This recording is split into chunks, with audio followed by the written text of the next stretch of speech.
Rock and roll, brother. Hey, man. Oh man, that episode definitely did rock. Unbelievable. I'm so glad. Our first musical episode, our first return guest. I mean, those guys, they are so freaking good. Wayne and So Tony. good. So good. I'm hoping to have the opportunity to hear them play live. Yeah. Because they're just incredible. The musicianship on this album is incredible. Yeah, people, we are not, you'll hear for yourself. We're not just saying that because they're our friends. We are blown away over here. Don, where you been the last few weeks? Month? So, listener, it's been really strange. Like, Sam and I both got new jobs at the same time, and they've taken up a lot of our attention. It's nice to be back in the studio talking to you again, man. It does, but behind the scenes, everything good at your new gig? Yeah, everything's great, man. I'm having such a good time. You? Oh my gosh. I never taught in a middle school. Definitely not in an area like this where the kids definitely need positive influences in their life. It like you said, it takes up a lot of time and it's worth every second, man. Yeah, very for rewarding. I'm loving it. Awesome. So we're this will probably be our last guest of the season. We've done a few more episodes than we did last season. I'll count that as a win. Heck yeah. And I think we might have one more to release before the end of this year. But I'm so glad to have Wayne and Tony here and be our final guests of the season. That was so much fun and such a roller coaster of a ride to get to this point. You know, like I don't want to talk too much about it because like we talk about it with them, but yeah, so I want to say like a few thank you guys, anyone listening, giving us support, giving us love, or just pressing play. Appreciate you. And Don, man, can't believe it's been, I don't know how long, but apparently kind of a long time ago you said I want to do a podcast, and like it's been a real pleasure, brother. Yeah, for sure, man, for sure. This has been an absolute treat, and I'm itching to do some more. 2026 is going to be pretty big. Biggest year yet, man. Ladies and gentlemen, please welcome our guests, Wayne and Tony of the band Another Dead Rockstar.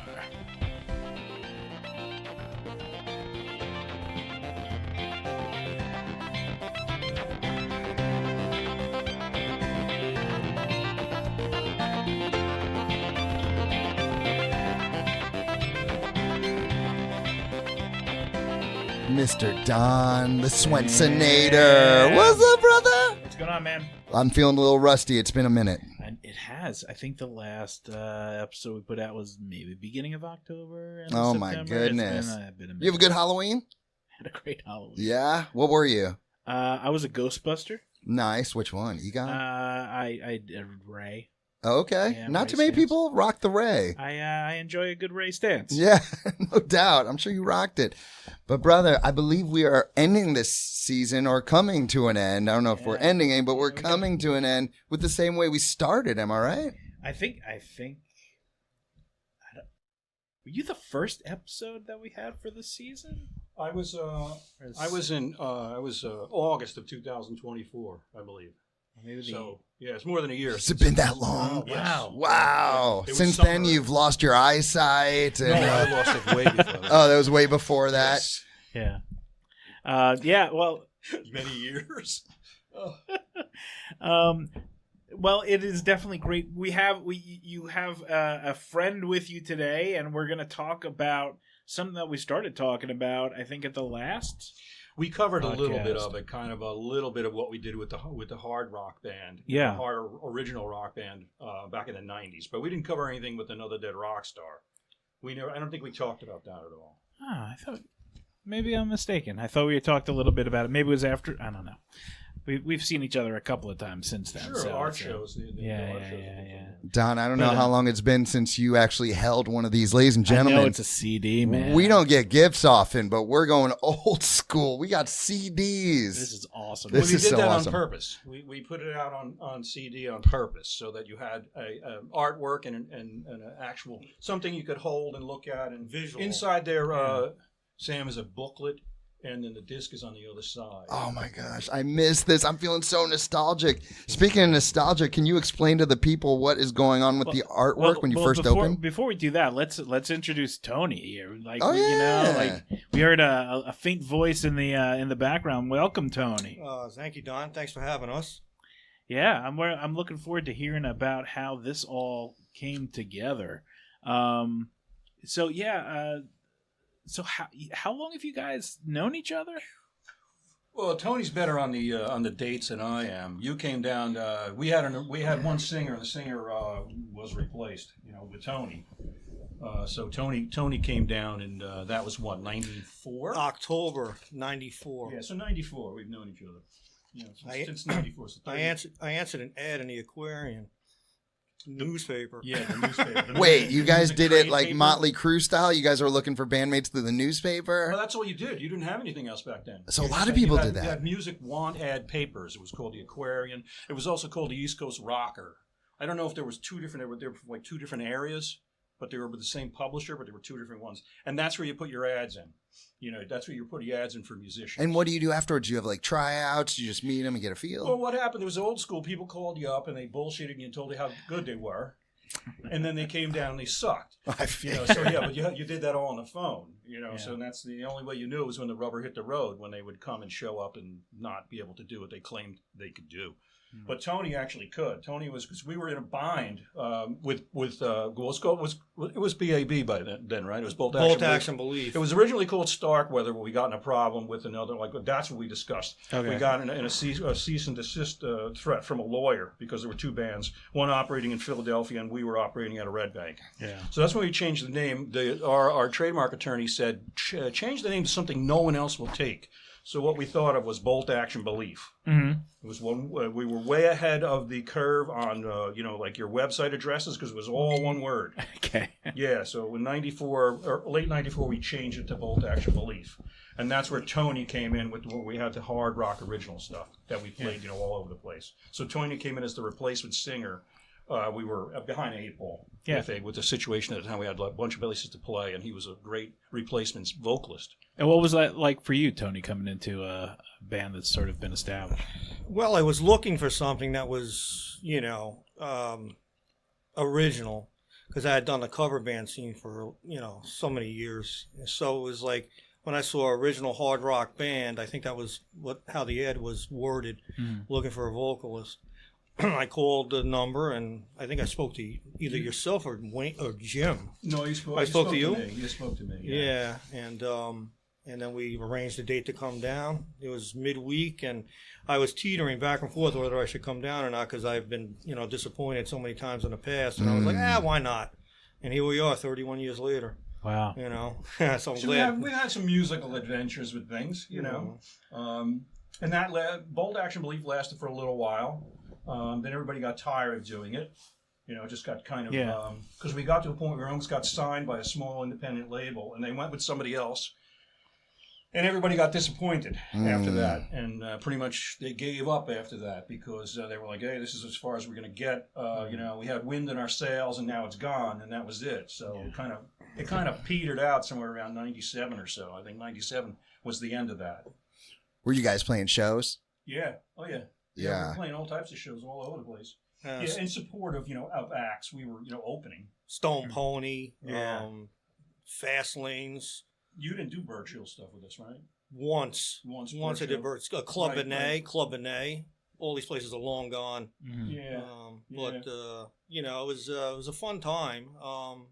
But like Wayne said, it towards the end it sort of petered out, and everybody kind of drifted apart. Yeah. But we wanted to still do music, because Right. that's what we did. We did music, so we just started jamming and writing stuff, and one thing led to another. And then, we came up with this over a number of years. Yeah, number. Yeah. A number of years. Yeah. So how did this? So like the album's called Aloha Mr. Hand, and the band name is Another Dead Rockstar. That is correct. Yes. That's so cool. So how did the name of the group come together, and how did the name of the album come about? We went through a whole bunch of different kind of names, and we just noticed how many rock stars were dying.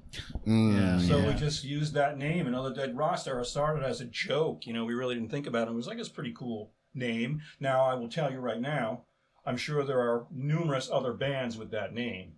But, of course, we are not actually a real band. We're not a real performing band. We record. Kind of like what the Beatles did after they had another 1966. Right. We record stuff. That's all we do. We could in perform, studio, but it would only music, be me and Tony. Yeah. As an acoustic thing. This album has, hard stuff with drums and all types of stuff. It goes to like folk, acoustic stuff, semi-punk stuff. Like I consider the title track Aloha Mr. Hand semi-punk-ish. Yeah. That's what I was thinking. thinking. It's not real punk music, of course, but it's just you take all your influences and you funnel them down into something, and that's what comes out of. We have very similar likes in a lot of ways, but very dissimilar in ways too, musically. So what you're seeing there on the centerfold of the disc is basically just a conglomeration or collage of a lot of influences and things like that within our realm. We got Queen. There's all types of stuff in there. Beatles. So yeah, I was going to ask you, like, who are your greatest influences? Greatest influences? Yeah, the ones It's really hard to say. I mean, it's really hard to say. Okay. The Beatles were good from the beginning to end. If you ask me, I was a real Kiss nut. Yeah. I was into which they called back then like the new wave of British heavy metal, but it was like UFO, the band UFO from England, early Iron Maiden, stuff like that. It's just an amalgamation of a whole bunch of stuff. Yeah, the Ramones. For me, the Ramones. Not that I was a punk fan, but I was a big Ramones fan. The whole New York thing, because I'm from New York originally, so I identified with them a lot. When I heard them, I was like, "Whoa, who are these guys?" And I started buying all their albums. Yeah. And regrettably, I've never seen the Ramones. I never saw them, and I to this day I regret it. I had so many opportunities. I'm like, I'll see them next year, and next year never came. Yeah. But you did see Metallica early, right? I saw Metallica in 1985 with Cliff Burton, and he was right in front of me the whole show, and. A year later, he was gone. Oh, jeez. So it was like where was that at Lemoore in Brooklyn. Lemoore. Yeah. And it was Armored Saint, Wasp, and Metallica. Whoa! The place was packed. It was all ages show. Yeah. And, so our influences vary from early rock and roll, to later stuff, to metal stuff, and all over the place, really. Do you find yourselves, like they say, once you turn 33, you stop listening to new music? That's what do you guys find yourself not listening? Well, I could say this, and I think he'll agree with me. Wayne will agree with me.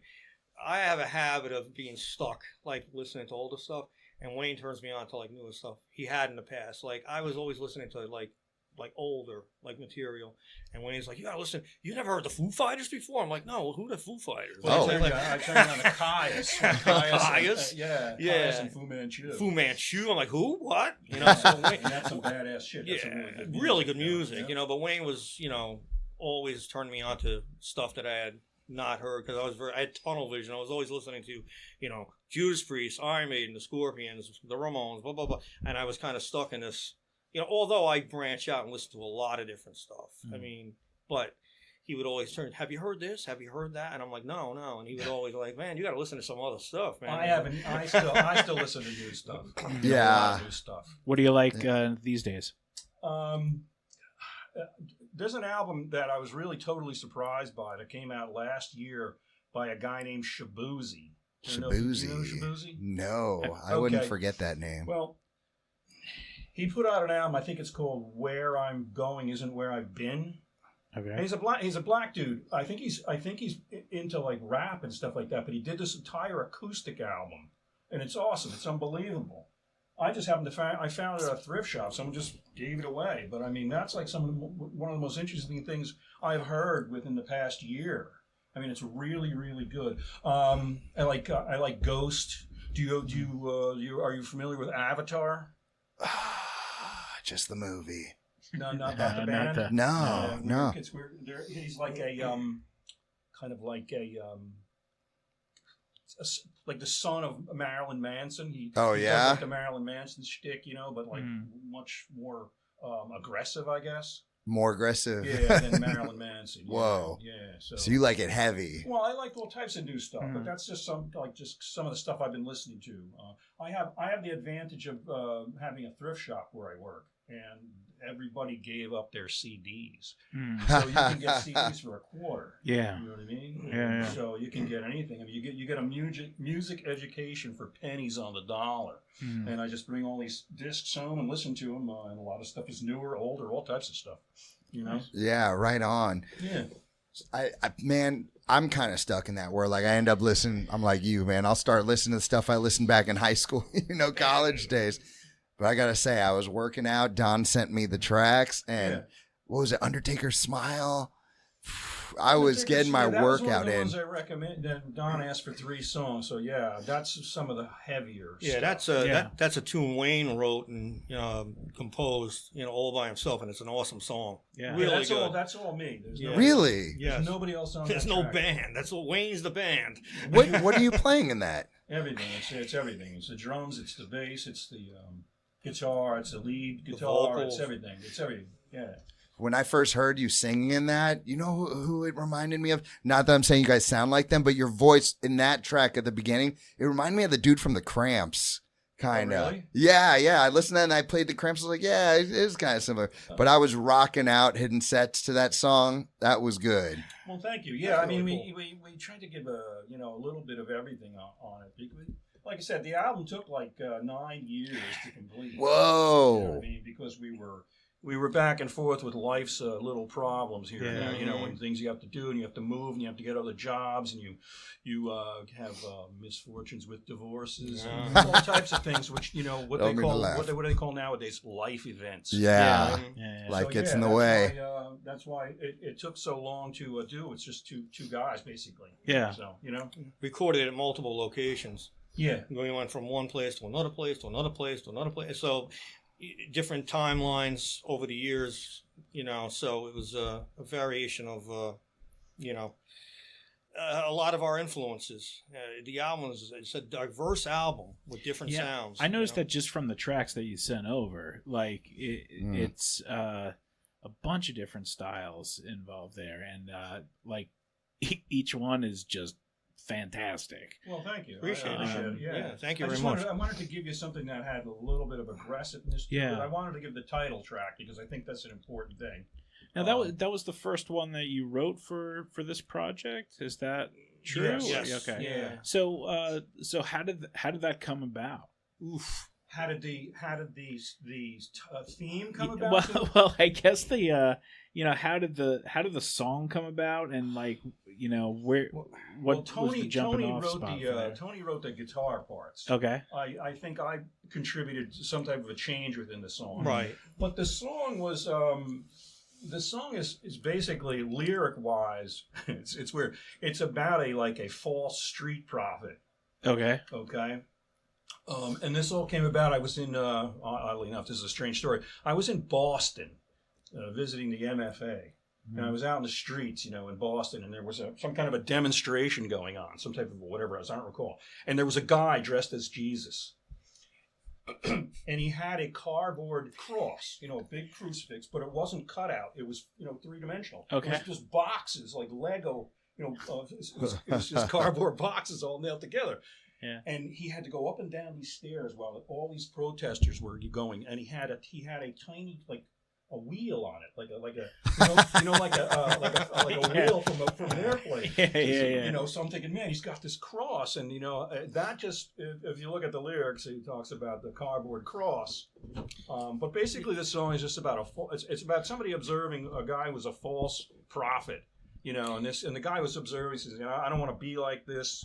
That's basically what it's about. You never told the guy, did you, that there's a song about him? A title track? I was just there visiting. Gosh, there could be songs out there about me and you, Don. Nobody tells us. Yeah, so basically most of the time, Wayne could, interject at any point. But most of the time, I'll come up with a riff on the guitar, and it might be good, it might be bad, and I'm like, I play it over and over again, and he'll just start jotting lyrics down because I can't write words to save my life. So all the lyrics are Wayne writes all the lyrics, and I just basically come down with ideas. I'll play a riff over and over and over again. And for example, Aloha Mr. Hand, I came up with the beginning of the song, and I just kept playing it over and over again, and I'll say, just keep playing that, and then I'll just start writing as I'm playing, and that's how we write songs most of the time. Yeah. And then Wayne will go off on his own, and he'll have his own ideas, and he'll write, and he'll play. He's an awesome musician, so he can play the guitar, the drums, whatever, and he could write his own lyrics to his own material, which is a gift. I mean, I can't write lyrics. It makes sense. I can't write lyrics to save my life, like I said. So, but if I have an idea, I give it to him. And I'm like, what do you think? And it's either, yeah or no. Let's move on. There's a lot of stuff I come up with that I consider garbage, and we'll just can it. But then every once in a while, boom, I'll hit on something, and then we got something. Well, Tony's a good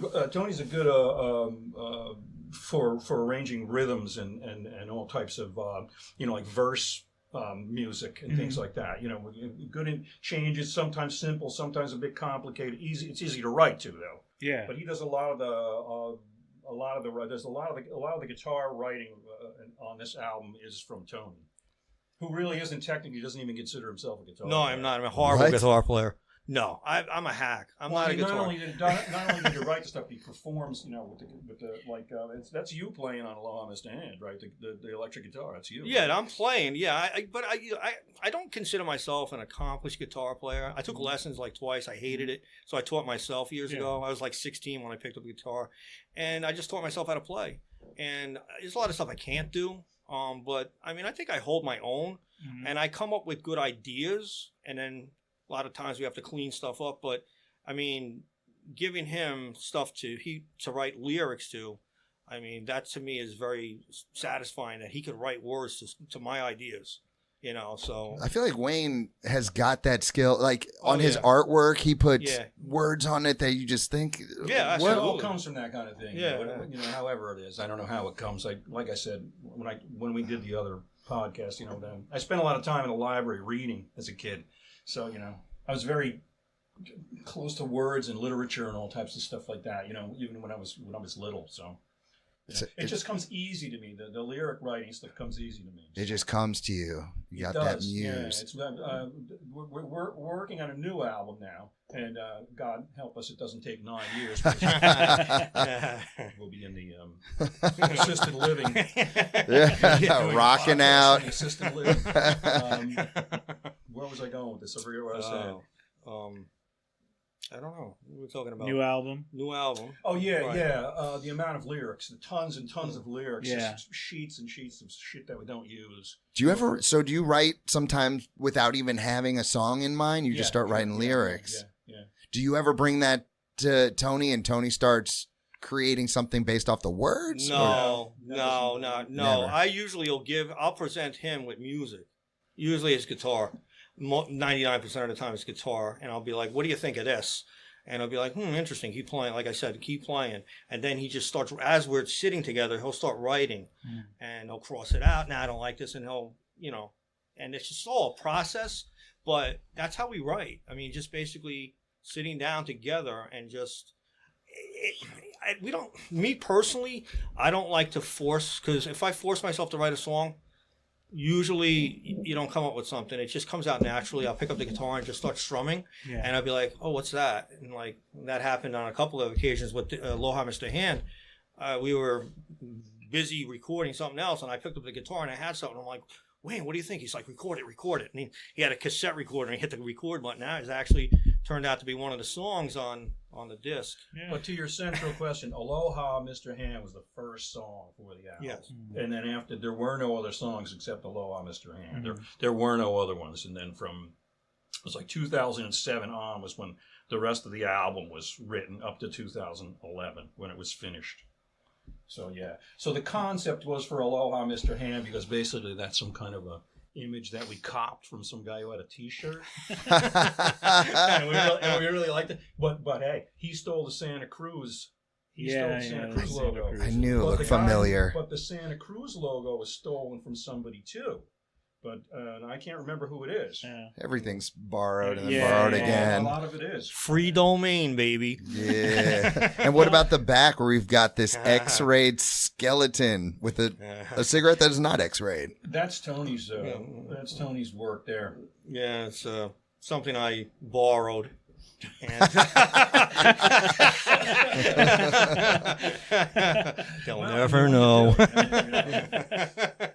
We find good images and we like them, but the original release in 2011 was just kind of mastered and stuff in a way that we really didn't like. Yeah. So we went back and we cleaned all this up and we did the artwork and made this album into a finished product. So like I was telling you, I was rocking out to Undertaker Smile, but I only heard the 2 songs, and then right before we started this episode, was that Aloha Mr. Hand you started playing? The punk kind of sounding one? I think it was. Yeah, because they pulled that. I feel like our listeners deserve I think we should play that. the greatness. You ready? All right, ladies and gentlemen, Aloha Mr. Hand.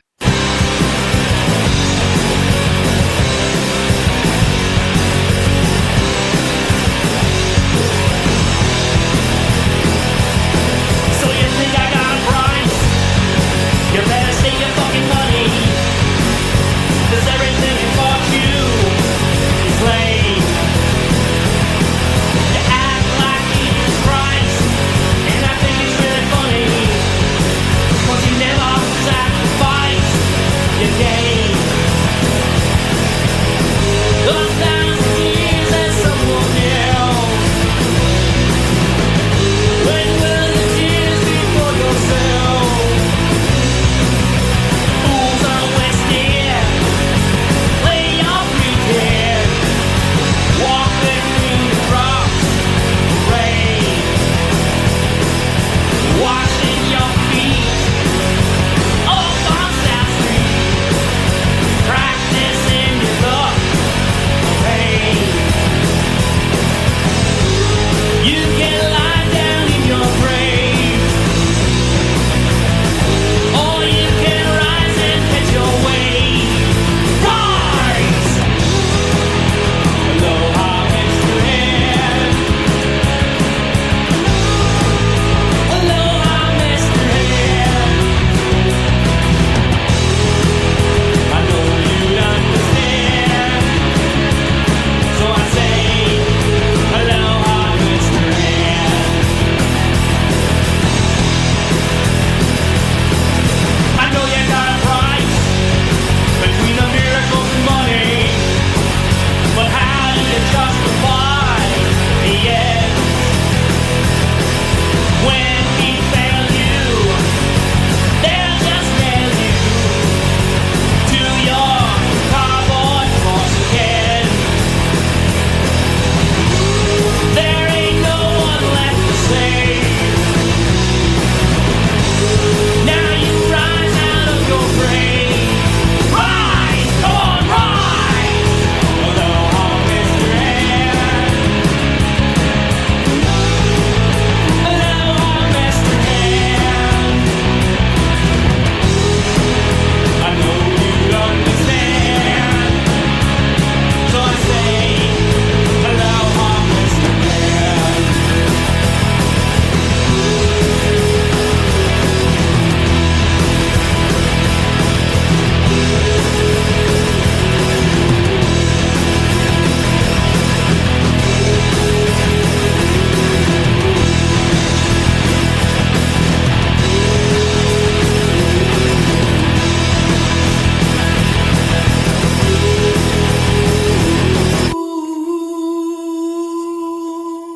Come on, man. That was awesome. Come on, man. That is right up my alley, gentlemen. I'm not even. When I was listening to your music, I was like, thank goodness, because if you're interviewing someone and you don't dig it, it's like this could be painful. But I was like, this, dude, It's a little awkward. yeah. I mean, I don't like it, but Suck it out. These clowns worked 9 years. This is what you come down with?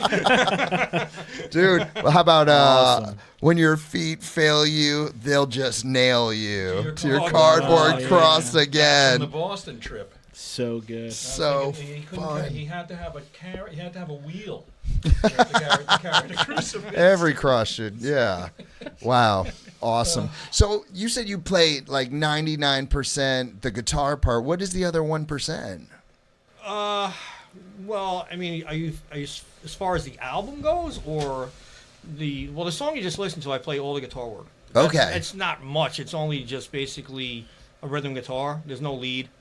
Oh, you played the bass. I played too. the bass. I played the bass. It's simple bass and guitar. Wayne plays drums and vocals. On that What song. would you say? Because like I mean, I love this stuff. You seem to. What would you say is your specialty? Like what are you best at? Wayne will probably say singing, vocals, but I didn't want to sing on this because I, like a lot of singers, and I don't want to put all singers into a box, I don't like to hear myself sing. I like to hear others sing, and Wayne has an incredible voice. So I was like, let me put the singing on the shelf. I was like, I'd rather concentrate on the guitar, writing, instead of singing. Because I like his voice. I want to hear Wayne's voice rather than myself and just concentrate on playing guitar because, you know, I don't have a problem with my voice. I don't think it's great, but I don't. If it suits the song in a way, it's okay by me. You know, it sounds different to me. It doesn't sound like every singer's voice or whatever it is, and it doesn't really weird me out if I hear myself. It doesn't bother me. I don't know why. It doesn't really. And I think one thing. And I don't consider myself a singer, so. He's not a guitar player. You're not a singer. But it's just because we had the band prior. You know, we had the Bolt Action Belief, you know, in the 90s, and I did all the singing.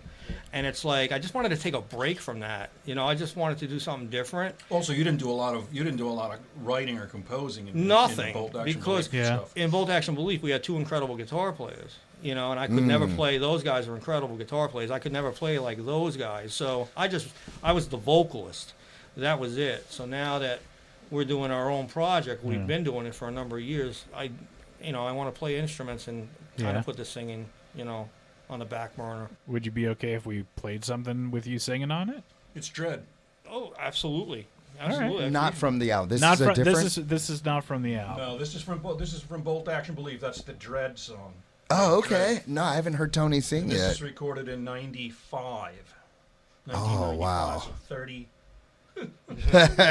Fun to say it, right? This is a little bit different. This is a little heavier. This is heavier. Yeah. More like metal, or Yeah, this is abusive. Yeah. yeah. Yeah, All yeah. right. All right, let's Queued do up. this. Shall I Yeah. bring these bad boys down? Yeah, let's do it.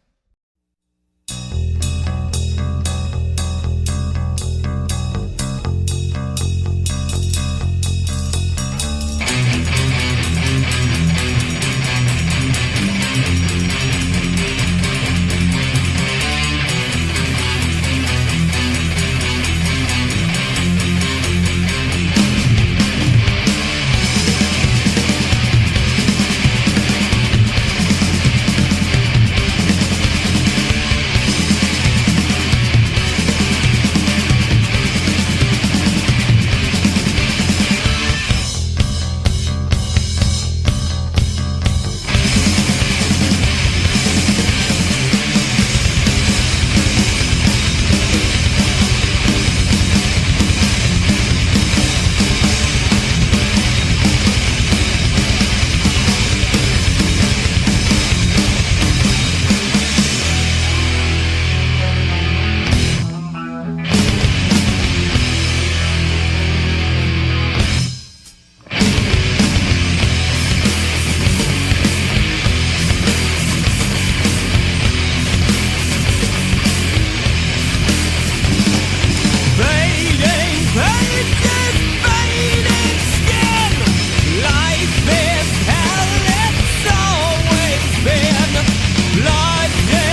fan. Far out, What, dude? Oh my god. What? So Yes. That's so good, man.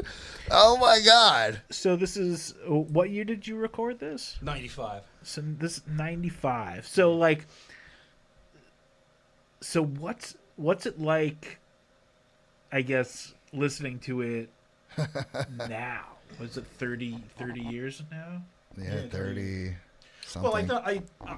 I think it still sounds contemporary. I don't Sure. think it Sure sounds does. dated. No. The problem was we were putting it out in 1995 when nobody was listening to It was it. grunge back then, Yeah, right? Nobody was yeah, listening yeah, to it. yeah, We yeah. were abused. You know, this- they were sweeping up while we were playing. It was bad. Oh my Yeah, gosh, so, yeah, really? So when I listen back to it, I mean, it was great to do it all. It was fun. Yeah. And the recordings came out tremendous. You did not have digital recording back then. The drum track was done straight through. I had to do that, a drum track. There was No there Pro was Tools. No Pro Tools. There was no Ricky Razorblade. You can do that. You could have edited recording tape. But the guy that we went to did not have the skills to do that. So the drum tracks had to be done first, and if there was a mistake, you had to go back and do the whole thing over again. So yeah, I don't know. What do you think about it? What it sounds I like? think it still sounds as good as it did 30 years ago to me. But unfortunately for us, it was at a wrong time. Nobody wanted to listen to that anymore. But we Wasn't knew a lack of trying. No, we That's knew for sure. we knew the music was That's good. crazy. And we used to get all the time, like, man, you guys, man, oh my God, you are so good. How come you didn't make it? I'm like, well, that's the way it goes, unfortunately. Right. It's Yeah. timing, It's timing and who you know. The and all that people, type of stuff. yeah. It's hard to if you look at the like on the odds and the percentages of what so you have to have talent, you have to have luck on your side with a lot of things too. So Yeah. So, But the talent was there. My goodness. but that's what Tony sounded like when he was singing 30 years ago. You still got the chops? Not like that. I don't Are you think. kidding me? Do you still find yourself singing sometimes? Yeah. I mean, every once in a while I'll go out and I'll do karaoke, silly stuff. Nothing serious. What's your karaoke tune? What you go to? God, oldies. Yeah, I like like oldies. what? Like what? Oh my God. Let me see. Believe it or not, like little Cara Mia, little. I do all kinds of stuff. Pretenders. Yeah. All that kind of stuff. I like the old music. I grew up. My dad, and I credit my dad with a lot of that because when I was little, my dad used to have a tape recorder, the old-fashioned tape recorders, with a microphone plugged into it. And he would sing into the mic, and he'd be like, "Anthony, sing it to the mic, Anthony, sing it to the mic." Is that how it started? Oh, that's how it started. I don't think Wayne ever I didn't know this part. We're all learning. So we can blame your father. Yeah, my father, my father had the reel-to-reel, tape player. And he also had that, and he would, all that stuff's long gone, but that's how the singing started. And he had a collection of 45s, original 45s, the oldies. And he had a whole, and me and my brother used them for frisbees. We broke a lot. Oh, of them. no. Dumbasses. It was nothing back then. Yeah. Disposable media. Yeah, I mean, like in the 80s and 90s, like a lot of those like 45s, they were like in the 25-cent bin at like Musicland and Sam Goody and stuff. So. My mom, I'll tell you a quick story. My mom had a Buddy Holly Story album, the original Buddy Holly Story album, as a gift from her brother back in like 1959 or whatever it was. She had the original album. I think we still have it. My dad has original Frankie Lyman and the Teenagers albums. I mean, original. They're in bad shape though. They're all scratched. So they're not really worth anything. But he still has them. So that's where it all started. Yeah. So you got to start somewhere, I guess. For sure. So was this like one of the first things that you guys recorded together? Because you were back. That'd be a hell of a start. Oh, do you mean the Aloha stuff? No, I mean the Bolt Action, the Dread Bolt Action song. Belief stuff? Yeah. Yes. Yeah, what you heard there, Dread, that was one of the first things that we needed to have bailed out as far as the studio stuff. Wow. We had a tendency at Bold Action Belief of recording tracks and having the singer just quit, because it's hard to sing. Yeah, It's it some is. of it's Yeah. hard, it's high range stuff. Yeah. So, Yeah, it is. And so what we had done was we were in the studio in Garfield. We had the tracks basically done, music, because there was no singer. We didn't have a singer, so we would go and just do everything instrumentational wise. And that's when we found Tony. So Tony came in on the it was like the second set of recordings we did for Bold Action Belief to do the vocals. Yeah. Before him, when the band was still Starkweather, there was a different singer, and he was really good, but he was a lazy flake. He was a lazy flake. Mm-hmm. So, and when we worked him too hard, either live or in the studio, he just gave up. He quit. Yeah. So It takes a lot of stamina. So Tony to do bailed that us out stuff. not only in studio stuff that was already recorded, but also we had a bunch of live shows we had to do with absolutely no singer. Whoa. The guy just left us in the lurch. Yeah, so I had to learn songs basically on the fly. In we're doing a show in like 3 weeks. I'm like, what? Really? Okay. so I would go home with a cassette, the cassette deck, rewind, and listen to verse by verse by verse, and that's how I learned the songs. I didn't have lyrics on the stage with me. And I was like learning from memory. I'm like, man, I can't forget these lyrics, or I'm done. And so I believe you bailed us out live before we finished the studio stuff. I think the Stone Pony, was October or November of '94. Yeah. Wow. And I had just joined the band, and I had to learn literally like 11 or 12 songs in like 3 weeks. I was like, man, I don't know. Where were you guys rehearsing at the time? That's we had a trophy shop. My girlfriend at the time had a trophy plaque place. Yeah. And at night we would rehearse in there. We would just move all the orders, so there would be all the trophies, the baseball trophies, golf trophies. We'd move all that shit out of the way and set up the drums and set up everything there. Yeah. And that's where we would rehearse. They were kind enough to let me use the trophy shop at night. It was in a business zone, so we could blast really loud. We were pretty loud. But since it was a zone for business, we were okay. We got to tell them about the PA with the bad pot, though. That's a classic.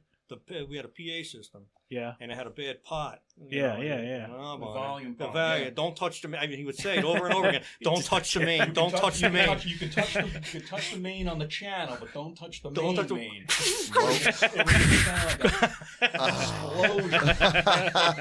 That was what we had. So we had to work. We had to work. The kids these days don't get it, man. Don't blow up the PA. Oh man. PAs were hard to come by back then. It wasn't like you could go to Amazon or get a PA from China or something for like $59. PAs were expensive. That was like the major thing. And when you came in, you were fortunate because most of the time the singers had to bring their PAs with them. But we already had the singer dumped out, so we already had our own PA. So most singers, they come in and that's something that you expect a singer to have. I walked in with nothing, not even a microphone. What a sorry ass. We had it all, luckily, which was good. We were just waiting for a fifth professional person to do it. And he came in, he's like, yeah, I could do this. And, he came in and, he sang everything really good off the bat. And that's like, it doesn't happen. Yeah. It doesn't happen often. So. And what I really, first time we, got together, I came down, I auditioned, and they played a cassette for me, Starkweather cassette that they had done previously with the other singer. And they played, a couple songs for me, and I'm listening to it. I'm like, whoa, wait a minute. I've heard this before, and I never forget something. Mm-hmm. I hear it like, something that sticks in my head. Yeah. A lyric, of course. And sure enough, they had sent copies of the tape out, and it might have been to SOU, WSOU, Seton Hall, and I knew I had heard it. And I'm like, man, I heard your song, man. I heard it, and it was pretty cool. Seton Hall and Street Patrol and all that stuff. So I had listened to those radio stations, it was underground stuff, a little underground metal. So he had heard the one song, "Prophet of God," was the one song off the first album. And that's what he heard. Yeah. So I know this. It's like serendipity. I know this song. I heard it. I'm like, yeah, it's very possible you have. I mean, we distributed because you had to do cassettes back then. Yeah. Radio stations and everything. And so that's where you probably heard it because he was an underground listener like I was to certain things. I think Wayne's exact words were, "It might have leaked out." Wow. So. Do you guys? That's how you got out back then. Even if you distributed everywhere, it just leaked out to certain places. People didn't really care. So Do you guys, man, I know if I was at a club or wherever and you guys were playing, I would be like, holy shit, who are these guys? Do you guys miss like playing live? Like, yeah, I miss playing live, but I don't miss the abuse of it. Yeah. You know, we had one fan. We had one guy who would call up, you know, because he would follow us, which we would have ads in the Aquarian and East Coast Rocker, you know, Bolt Action Belief, wherever we were playing. And the guy would call up the place, so they playing tonight, you know, and yes, and he would show up. This one guy, he was like we'd have other people would be there, but this guy was like an actual fan, you know, like if we had a 200,000 of him. Oh my gosh, I'm so blown away by this. Like, this is a shame. Like, I feel like there's got to be a market. There's got to be a demand. No one's hearing this on the radio or like you don't. No, not at this moment. No one is. No. Every once in a while, like Wayne said, we would get one or two people that would come approach us after the show. Like we did a show, I don't know where it was. Wayne could probably remember better than me. And we were playing like with 2 or 3 different bands. So we come off the stage, and I think it was the drummer that was following Wayne. He's like, Jesus Christ, how am I going to follow that, man? Yeah, we played the Wave one time in Staten Island for Life of Agony. Yeah, with Life of Agony. And when we got finished off the stage, this guy was like following me around. This is a different story. And the guy's like following me around, and I'm like trying to go through past the stage, and he's coming up to me. So I've never heard. Where are you guys from? Where do you come from? How do you do this stuff? You know, because it was kind of weird back then. It was different than what everybody was doing. Yeah. So there were people who knew what we were doing, who got what we were doing. Mm-hmm. There just wasn't enough, and there wasn't enough time to do what we needed to do. I'm so glad they got us in California with the record label. That was the second time. The first time was off of the first EP, the Starkweather thing. That's where we got the actual label interest from. Like it was like, I want to say it was Maverick and Interscope. Mm-hmm. We actually got a handwritten thing from a producer. You know, it was a handwritten note. Yeah. You know, they're interested to see what else we had. So we sent them the new stuff, which is something you just heard. Yeah. The first stuff, the first EP was slightly. It was just as heavy, but there was some slightly more ballady, softer things on it. Mm-hmm. So we sent them the new stuff, which included this song you just heard, Dread, and never heard back from them again. Mm. I don't know if it wasn't what they wanted, but yeah, the guy sent it. I want to hear what else you got. We shipped it off to them. Never heard a word from them again. So I don't know if it was too heavy or whatever it was. But we got that interest from the Aquarian newspaper, because they had a thing where you could send in your demos. And we sent in It's Your Funeral, which was the first Starkweather demo with the 4-song cassette. And we got a review that you couldn't have paid for. I mean, you couldn't have paid for it. When I read the review, I stood there and I was like, oh my God, you know. And that's where we got the actual label interest from Interscope and Maverick. Mm. What was it? What did you say in the review? The review was like, this is the most metal we've heard in years. Someone gets it. Guitar leads in anger. This is definitely label material. I actually said that in the review. This is actual label material. And I was sitting at work at like 6:00 in the morning eating a ho-ho. And I just picked up the Aquarian because the girl said to me, yeah, the review is going to be in this issue. And I picked it up and I opened it up. She wouldn't tell me what the review was going to be. That's nerve-wracking. The review is going to be in here. And I opened it and I was like, holy shit, man. And that followed a couple of, actual label interests, smaller labels, Interscope and whatever it was at that time. But once we sent them the new stuff, no one was interested in it. I don't know if it was heavier than they wanted or what it was. I don't know. Ah, man. And then the second interest was after that with a label in California called Azra. Azra is a small label. And I was on the phone with that guy for a while, and he was talking about, could you come out here? Can you do this? Blah, blah, blah. I said, yeah. And I don't know if I mentioned this in the last one, but the guy said, it's between you and another band, a California band or a New Jersey band, where it was. Never heard from the guy again.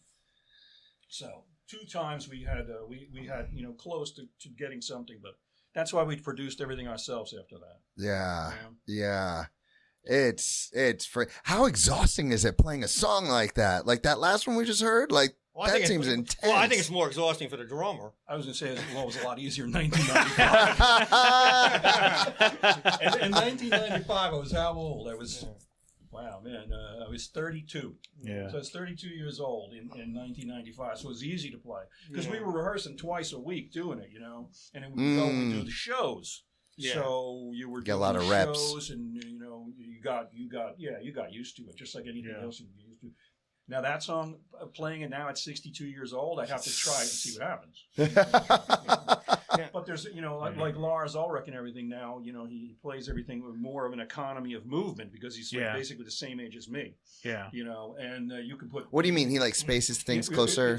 Closer. Mm-hmm. And also to the great effort of older drummers now and to the great advantage, you can have triggers on the drums now. So you don't have to hit them so hard. Yeah. The triggers, you could just hit the drums really light and it sounds like you're really, really hitting them. Oh. And I first picked up that on Peter Criss on the 1996 or whatever reunion. I think when Peter Criss was playing, when they all got back together. Because I was watching Peter Criss on the jumbo screen and I'm like, this guy's not even hitting these drums. He's just like... And that's when I found out about the triggering system that you could do if you have arthritis or you're older. Yeah. So I mean, if I was going to get back together with Bold Action Belief and play Dread, I would say triggers. Let me check out these triggers from Amazon. Triggers. I saw one of your songs was Trigger Finger. Yeah, that's more or less kind of on the Aloha Mr. Hand style. Yeah. Okay. That's another punkish, I would say, song. Yeah. That I came up with this simple guitar riff, and Wayne wrote lyrics, and I can't believe you're not a punk fan with these songs that you made. I wrote Ramones. I think there's a couple of songs here where you could hear, you hear Johnny Ramone. I mean, I loved the way he played. I loved his sound. Yeah. I just thought he was this cool dude, man. He could, just very, he could take an old song too. Ramones did a lot of older songs, and they punked them out. Like "Do You Want to Dance?" Yeah. Oh, those are covers? Yeah. I didn't know that. Yeah, Bobby Freeman, right? Bobby Freeman. Do You Want to Dance? Yeah. And then they did "Let's Dance." That was another. I don't know who did "Let's Dance." I don't remember who that is, but that's another old song. And "A California Sun." If you ever heard "California Sun" by the Rivieras, Yeah. Okay. that's the Ramones. Out there having fun in a warm California sun. Ramones covered that. So there's a lot of that, Yeah. They did it. So now, I got a lot of my influence from him, but then there's a lot of other influences. Iron Maiden, you said, right? Yeah, that aren't punk, to me. I mean, it's hard rock. Yeah. It's metal, it's hard rock. But I was influenced by so many different... Buddy Holly, the Rolling Stones, The Who, Kiss, like Wayne Kiss. Yeah. What kid didn't have the Ace Frehley poster with the smoke coming out of the guitar? I had it. When you guys performed, did you guys throw any entertainment into it, or did you just strictly play songs? Well, you remember I had the props? Remember the props? I had those horrible props. Oh, yeah? I had the tombstone. Remember Yeah, the tombstone? we had some stuff, that was bordering on carnival. Like so bad it's good? We got rid of it. We were more of like more of just a limited. The guys moved and everything, but there was no real performance or anything. Okay, like that. no like gimmick. No Alice Cooper, none of that stuff. Yeah. And you have to remember too that we weren't a headlining band. We were a band starting before the headliner, so they really don't give you anything. They want they have what's called a back line, and that's the headliner stuff, and you've got this small space out in front. You know what I mean? So it's like there's no frills, bud. To get on there and do what you need to do, you're lucky you're getting a sound check. And a lot of times, you would do a sound check, and then they would say, these guys are not bad. We have to sabotage them. That would go on a lot of times. The sound guy that does the headliner is also the sound person who does the rest of the bands that should come. Most of the time it is. So when they realize you guys kick ass, they want you to kick less ass? The headliner tells them, don't make them sound so great. Because it goes on all the time. Well, we had a PA shut down on us. I'm not saying there's conspiracies, but I'm just saying it does happen. I feel like it happens in entertainment in general. But I always feel like the rising tide, I don't know. That's a shame. But man, that last song I was telling Don, I was like that should have been my entrance music in wrestling. Yeah. It does have a nice long intro. And then the right part to come right through the curtains. When the drum starts, you could have walked right through the curtain. Would you guys ever consider, like, on your next album, like, both of you guys like maybe going back and forth with vocals or anything? Like you guys rock so hard, both of you. Well, we're in the process of the new album, by Another Dead Rockstar. And I'm going to try to convince Tony to do something. I would love that, man. I'm saying that as a new fan. Like, I would love to hear that. Yeah, we're toying with the idea, backup vocals possibly, but I don't want to take the limelight away from Wayne. Well, there's no limelight to take away. Wayne's the singer. There's no limelight to take away. But like for one song or something, both you guys going back and forth. I'm working on something that he can do. Yeah. By the way, totally off topic. You guys see the new Spinal Tap? I did. How was it? It was okay. Okay. It was right. Yeah, it was okay. It was a little kind of falling back on some of the old jokes, stuff like that, but it was interesting. There was some really funny parts to it. Okay. Yeah. No, it's definitely worth seeing. It's one of those movies I'm a little nervous. Like, do I really want to see Yeah. this? I want to, but I don't know if it's going to ruin anything. I saw it in the theater when it first came out, and there was like 4 people in there, and they're all like decrepit. Isn't that funny too? You go to like rock shows of people you grew up with, and you look around. It's like, oh my gosh, and I'm one of them. Yeah, and you're no different. Yeah. Sure. Yeah. But so that came out in 83 or 84 somewhere. Yeah. Around, so that's a long time ago, man. That is. Yeah. So it was an interesting movie. It was interesting. Okay, because I love the original. That's The original's so good. It's one of the first if you've ever CDs been I in a ever band picked or up. anything, you can see that there's a lot of similarities to the writing. Whoever wrote the movie knew about being in bands. Whether So you're it was small legit. scale or large scale, the egos and the ideas and the power plays and everything. The It's no different goofballs. from a small band to a big band. The egos, yeah. God, what is with egos in entertainment business? You deal with it too in the theater world, or Yeah. yeah, okay, Yeah, a lot, and it's all silly, you find that the ones that are either professionals or the more successful you are, the less ego I've found with most people, because they're just like, they have nothing to prove, they can stand by their talent and whatever, so a little ego is always good, but too much ego the balance, can corrupt. So I would have to remind some wrestlers of, like, you guys remember this is fake, right? You're not really out there kicking my ass. wrestling's fake. Yeah. Well, there was a thing. It probably still is. I don't know, but if you were in a band, the one thing that every band or had to deal with was what was called LSD, which was lead singer disease. Oh, because they were always the ego things, but he didn't. He didn't really have an ego. He was just a regular. I wasn't good enough to have an ego. I don't know. No, I disagree with that, but the first guy, the other dude, the lazy dude. Yeah, he was ego and lazy. Well, tell them about. I don't know. You want to get into it? I don't want to get into it. You ever hear the joke of how many lead singers does it take to screw in a light bulb? No, I don't know. Just one, and the world revolves around them. That one I didn't know. That's good, man. Yeah. I knew what do you call the guy who hangs out with musicians, and that's the drummer. I know that one. That was the old one too. Yeah, that one I know. That's good. Oh man. So, like, I know eventually we're gonna have to close this out. When we do, what is the right song to close this bad boy out with? I think we should end it on Just an Undertaker Smile. Oh, that's my song right there, dude. Yeah. Although there's a couple now that are becoming, but yeah. So how do people hear your stuff? Where can they find it? You don't hear it unless you buy it. That's the thing. We're in the process of putting it up, onto files and things, so people can hear it in other other locations and formats. But we didn't get to that yet, because it's just the process is slow, as you can see, it 9 years to finish. Yeah. So a masterpiece. More modern things. We're only up to CD technology.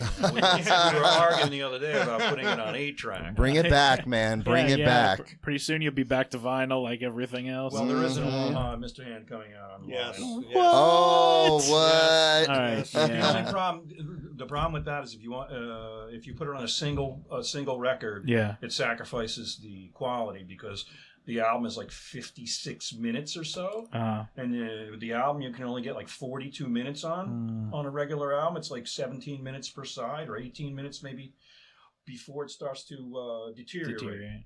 Yeah, so, and the limit do a you can do is, like, two-album. Do a double album. Double it up. Double LP. It's expensive. Yeah. Thin Lizzy, Live and Dangerous. Yeah. Yeah. Yeah, Undertaker's Smile is kind of a blues-based song in what's called drop D. The top string on the guitar is tuned down to a D instead of an E. And this song is basically about greed, power, and the penalties that holds to people. What happens to you if you covet greed and power and money? All right, I'll be reading along as we listen to this jam. And it goes through some historical things within the lyrics. And I would be remiss if I didn't say this is all Wayne. This is Wayne vocals, guitar, bass, drums. Yeah, he wrote this on his own, and it's an incredible song. You take lessons as a kid, or did you just figure this out? I took drum lessons when I was in junior high school from a guy who was like a really massive jazz player. It was really, really good. He played in like bands all the time and everything. And I asked him one time, I learned to read, I learned to do all these rudiments, I learned to do all this stuff, and then I went in one time and asked him if he could show me the end of Led Zeppelin's Rock and Roll, where he does the triplets at the end. At the end of the song, he just does this short drum solo at the end. He had not a clue how to do it. And that was the last time I went for a lesson. Oh, that did it. And what I did was I got myself a couple other friends who were drummers. You kind of flocked together. Yeah.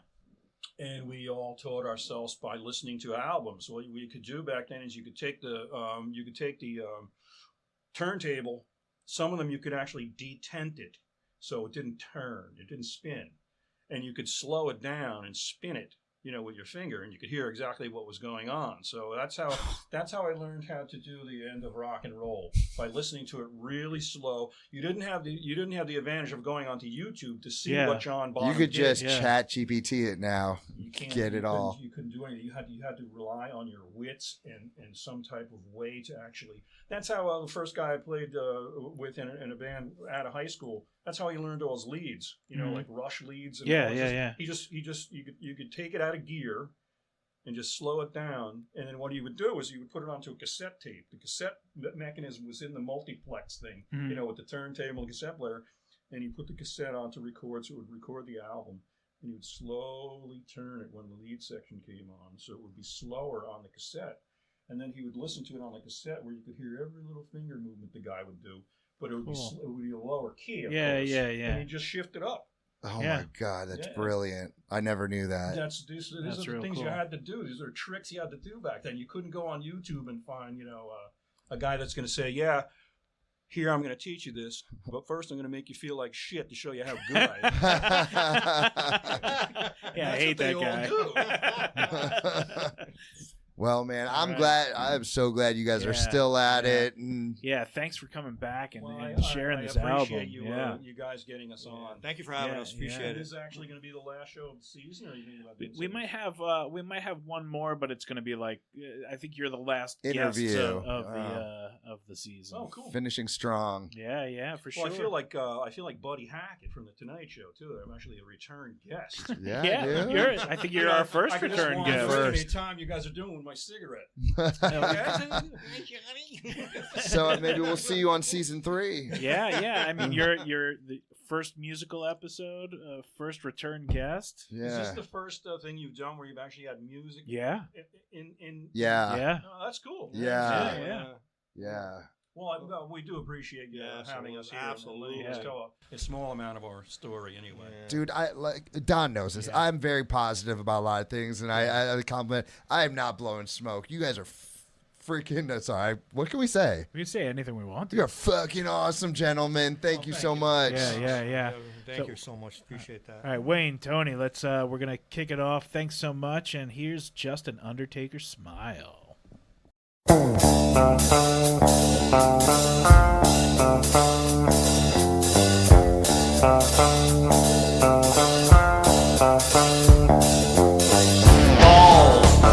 Cried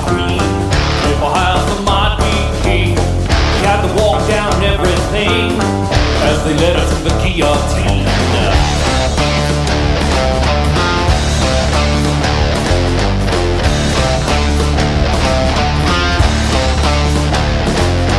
God damn, she's cried the wrath. If I had some mind grow fast, the greedy bastards from the trap. Lights went out, that was that. This year I can feel it. Blood and hate. Every time falls in line. Blood. Torture lips to feel it. Blood and hate. Rips down the walls of time. Ooh, yeah.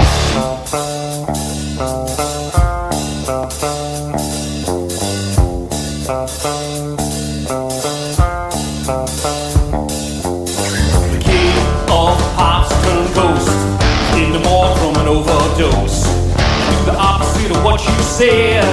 Who's a hero if he's dead?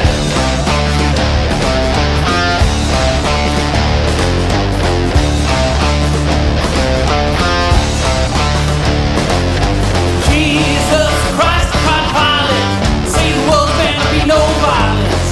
Of all the things that I cannot hide it. Fuck it all, let the boss side. This year I can feel it. Blood and hate. Every life falls in line. Blood. Torture lips to feel it. Blood and hate. Ripping down the walls of time.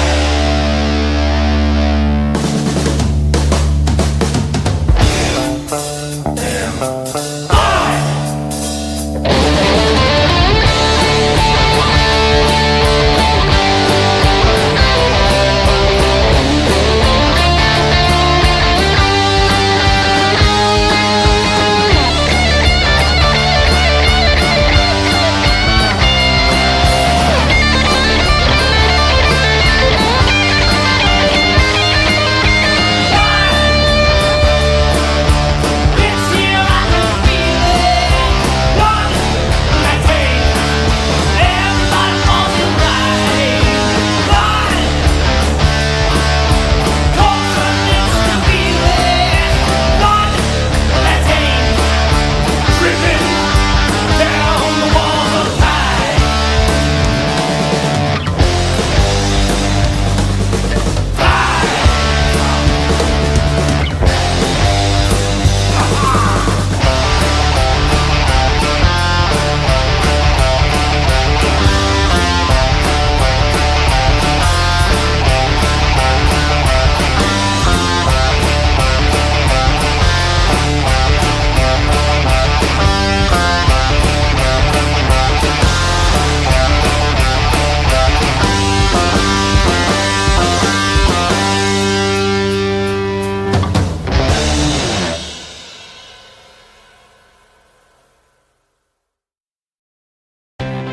Thanks for listening to Welcome to the Clubhouse, a production of Art Club Hamilton with your hosts Sam Seitels and Don Swenson. If you like what you heard, hit that subscribe button, give us 5-star ratings, and share it with a friend who'd love to hear it too.